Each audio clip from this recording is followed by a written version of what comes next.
एक ऋषि पुत्री थी जिसका नाम था वेदमती। ध्यान से सुनिएगा।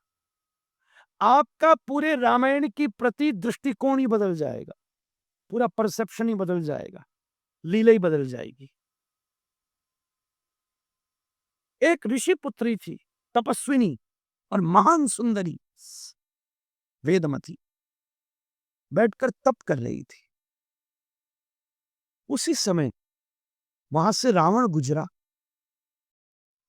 रावण घोर कामी, अय्याश, तमोगुणी, घोर कामी। वो ज्यादा नहीं सोचता, रूप देखा उसका दिमाग खराब, दसियों खोपड़ी एक साथ घूमी। अरे तू तब छोड़, चल मेरे साथ लंका चल, मुझसे ब्याह कर। वेदमती ने क्रुद्धता से देखा तो ये आगे बढ़ा और इसने जाके वेदमती की चुटिया पकड़ लिया। इतिहास गवाए कभी किसी की चुटिया नहीं पकड़ता हमारा। चाणक्य की चुटिया पकड़ी थी, पूरे राज्य का विध्वंस हो गया।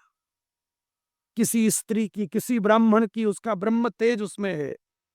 चाणक्य ने चुटिया, पूरा कुरुवंश समाप्त हो गया। दुशासन ने द्रौपदी की चुटिया पकड़ ली। उसने चुटिया पकड़ ली वेदमती की, खींचने लगा।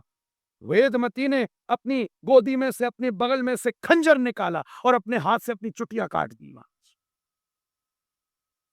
रावण के हाथ में उसके केश आ गए, वो मुक्त हो गई। रावण पकड़ता दूर भागी। अब बोली हाथ में तपस्या का जल लेकर, तूने आज मेरा अपमान किया और मेरे केशों को काटा है, एक दिन मैं ही तेरी मृत्यु का कारण बनूंगी महाराज। और श्राप दे के अंतर ध्यान हो। रावण के हाथ में चुटिया, और चुटिया का क्या करे, क्या करे? बोले चुटिया रक्त मांग रही है। बोले ये केश तेरा खून पिएंगे, क्या करे?